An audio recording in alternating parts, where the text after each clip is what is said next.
मित्रों, इस अध्याय में हम महाप्रलय काल में केवल शब्द ब्रह्मा की सत्ता का प्रतिपादन, निर्गुण निराकार ब्रह्म से ईश्वर मूर्ति सदाशिव का प्राकट्य, सदाशिव द्वारा स्वरूप भूत आशक्ति अंबिका का प्रकटीकरण, उन दोनों के द्वारा उत्तम क्षेत्र काशी या आनंदवन का प्रादुर्भाव, शिव के वामांग से परम पुरुष विष्णु का आविर्भाव तथा उनके साकार से प्राकृतिक तत्वों की क्रम से उत्पत्ति का वर्णन करेंगे।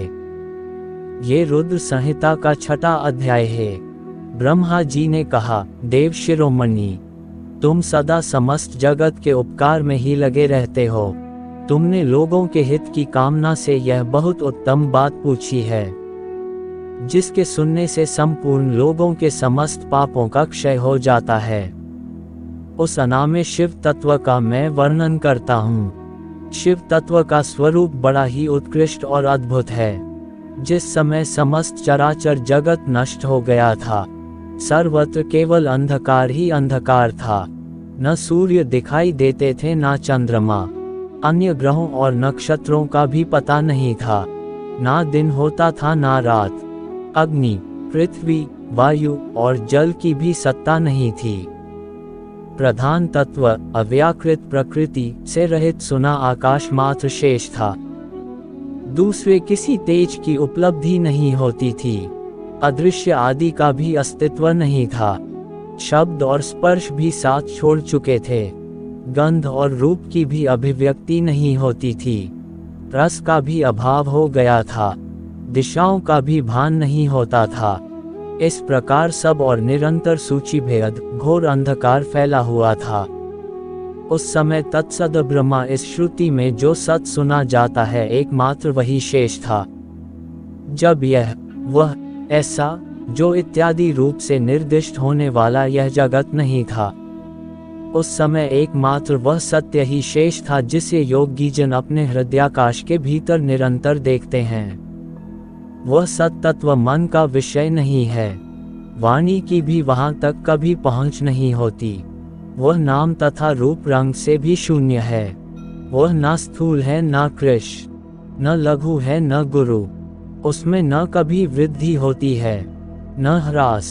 श्रुति भी उसके विषय में चकित भाव से है इतना ही कहती है, अर्थात उसकी सत्ता मात्र का ही निरूपण कर पाती है। उसका कोई विशेष विवरण देने में असमर्थ हो जाती है। वह सत्य, ज्ञान स्वरूप, अनंत, परमानंदमय, परम ज्योति स्वरूप, अपरमेय, आधार रहित, निर्विकार, निराकार, निर्गुण, योगीगम्य, सर्वव्यापी, सबका एकमात्र कारण, निर्विकल्प, निरारंभ, माया शून्य, उपद्रव रहित, अद्वितीय, अनादि अनंत, संकोच विकास से शून्य तथा चिन्मय है। जिस परब्रह्मा के विषय में ज्ञान और अज्ञान से पूर्ण उक्तियों द्वारा इस प्रकार ऊपर बताए अनुसार विकल्प किए जाते हैं, उसने कुछ काल के बाद सृष्टि का समय आने पर द्वितीय की इच्छा प्रकट की। उसके भीतर एक से अनेक होने का संकल्प उदित हुआ। तब उस निराकार परमात्मा ने अपने लीला शक्ति से अपने लिए मूर्ति आकार की कल्पना की। वह मूर्ति संपूर्ण ऐश्वर्य गुणों से संपन्न, सर्वज्ञानमयी, शुभ स्वरूपा, सर्वव्यापिनी, सर्वरूपा, सर्वदर्शनी, सर्वकारिणी, सबकी एकमात्र वंदनीय, सर्वध्या, सब कुछ देने वाली और संपूर्ण संस्कृतियों का केंद्र थी। उस शुद्ध रूपिणी ईश्वर मूर्ति की कल्पना करके वह अद्वितीय, अनादि, अनंत, सर्वप्रकाशिक, चिन्मय, सर्वव्यापी और अविनाशी परब्रह्म अंतर्रहित हो गया। जो मूर्ति रहित परब्रह्म है उसी को मूर्ति चिन्मयाकार भगवान सदाशिव हैं। अर्वाचीन और प्राचीन विद्वान उन्हीं को ईश्वर कहते हैं। उस समय एकाकी रहकर स्वेच्छा अनुसार विहार करने वाले उन सदाशिव ने अपने विग्रह में स्वयं ही एक स्वरूप भूता शक्ति की सृष्टि की, जो उनके अपने श्री अंग से कभी अलग होने वाली नहीं थी। उस पराशक्ति को प्रधान, प्रकृति, गुणवती, माया, बुद्धि तत्व की जननी तथा विकार रहित बताया गया है। यह शक्ति अंबिका कही गई है। उसी को प्रकृति, सर्वेश्वरी, त्रिदेवजननी, नित्या और मूल कारण भी कहते हैं। सदाशिव द्वारा प्रकट की गई उस शक्ति के 8 भुजाएं हैं। उस शुभ लक्षणा देवी के मुख की शोभा विचित्र है। वह अकेली ही अपने मुख्यमंडल में सदा एक सहस्त्र चंद्रमा की कांति धारण करती है। नाना प्रकार के आभूषण उसके श्री अंगों की शोभा बढ़ाते हैं। वह देवी नाना प्रकार की गतियों से संपन्न है और अनेक प्रकार के अस्त्र शस्त्र धारण करती है। उसकी खुले हुए नेत्र खिले हुए कमल के समान जान पड़ते हैं। वह अचिंत्य तेज से जगमगाती है। वह सबकी योनि है और सदा उद्यमशील रहती है। एकाकिनी होने पर भी वह माया संयोगवशात अनेक हो जाती है। वे जो सदाशिव हैं उन्हें परम पुरुष, ईश्वर, शिव, शंभु और महेश्वर कहते हैं। वे अपने मस्तक पर आकाश गंगा को धारण करते हैं। उनके भाल देश में चंद्रमा शोभा पाते हैं। उनके 5 मुख हैं और प्रत्येक मुख में 3 नेत्र हैं। उनका चित्त सदा प्रसन्न रहता है। वे 10 भुजाओं से युक्त और त्रिशूलधारी है। उनके श्रीअंगों की प्रभा कपूर के समान श्वेत गौर है। वे अपने सारे अंगों में भस्म रमाए रहते हैं। उन काल रूपी ब्रह्मा ने एक ही समय शक्ति के साथ शिवलोक नामक क्षेत्र का निर्माण किया था। उस उत्तम क्षेत्र को ही काशी कहते हैं। वह परम निर्माण या मोक्ष का स्थान है जो सबके ऊपर विराजमान है। वे प्रियतम रूप शक्ति और शिव जो परमानंद स्वरूप हैं, उन मनोरम क्षेत्र में नित्य निवास करते हैं। काशीपुरी परमानंद रूपिणी है। मुन्ने, शिव और शिवा ने प्रलय काल में भी कभी उस क्षेत्र को अपने सानिध्य से मुक्त नहीं किया है। इसलिए विद्वान पुरुष उसे अविमुक्त क्षेत्र के नाम से भी जानते हैं। वह क्षेत्र आनंद का हेतु है। इसलिए पिनाकधारी शिव ने पहले उसका नाम आनंदवन रखा था। उसके बाद वह अविमुक्त के नाम से प्रसिद्ध हुआ। देवर्षि एक समय उस आनंद वन में भ्रमण करते हुए शिवा और शिव के मन में यह इच्छा हुई कि किसी दूसरे पुरुष की सृष्टि करनी चाहिए, जिस पर यह सृष्टि संचालन का महान भार रखकर हम दोनों केवल काशी में रहकर इच्छा अनुसार विचरे और निर्माण धारण करें। वही पुरुष हमारी अनुग्रह से सदा सबकी सृष्टि करें, पालन करें और वही अंत में सबका संहार भी करें। यह चित्त एक समुद्र के समान है। इसमें चिंता की उताल तरंगे उठ कर इसे चंचल बनाए रहती हैं।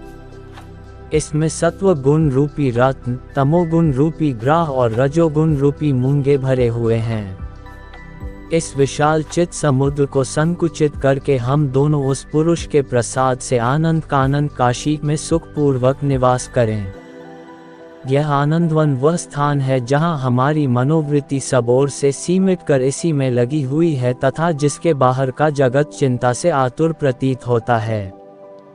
ऐसा निश्चय करके शक्ति सहित सर्वव्यापी परमेश्वर शिव ने अपने वाम भाग के 10वें अंग पर अमृत मल दिया। फिर तो वहां से एक पुरुष प्रकट हुआ जो तीनों लोकों में सबसे अधिक सुंदर था। वह शांत था, उसमें सत्व गुण की अधिकता थी तथा वह गंभीरता का अथाह सागर था। मुन्ने, क्षमा नामक गुणों से युक्त उस पुरुष के लिए ढूंढने पर भी कहीं कोई उपमा नहीं मिलती थी। उसकी कांति इंद्रनील मणि के समान श्याम थी। उसके अंग अंग से दिव्य शोभा छिटक रही थी और नेत्र प्रफुल्ल कमल के समान शोभा पा रहे थे।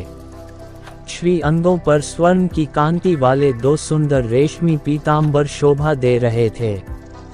किसी से भी पराजित न होने वाला वह वीर पुरुष अपने प्रचंड भुजाओं से सुशोभित हो रहा था। तदंतर उस पुरुष ने परमेश्वर शिव को प्रणाम करके कहा, स्वामी मेरे नाम निश्चित कीजिए और काम बताइए।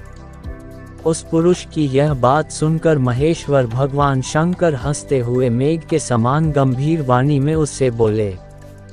शिव ने कहा, व्यापक होने के कारण तुम्हारा विष्णु नाम विख्यात होगा। इसके सिवा और भी बहुत से नाम होंगे जो भक्तों को सुख देने वाले होंगे। तुम सुस्थिर उत्तम तप करो क्योंकि वही समस्त कार्यों का साधन है। ऐसा कहकर भगवान शिव ने श्वास मार्ग से श्री विष्णु को वेदों का ज्ञान प्रदान किया।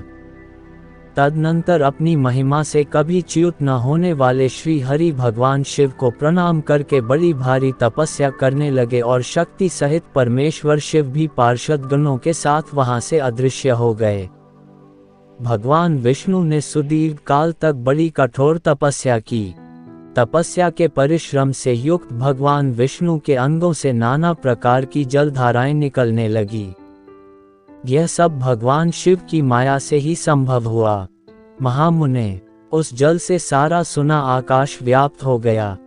वह ब्रह्म रूप जल अपने स्पर्श मात्र से सब पापों का नाश करने वाला सिद्ध हुआ। उस समय थके हुए परम पुरुष विष्णु ने स्वयं उस जल में शयन किया। वे दीर्घ काल तक बड़ी प्रसन्नता के साथ उसमें रहे। नार अर्थात जल में शयन करने के कारण ही उनका नारायण यह श्रुति सम्मत नाम प्रसिद्ध हुआ।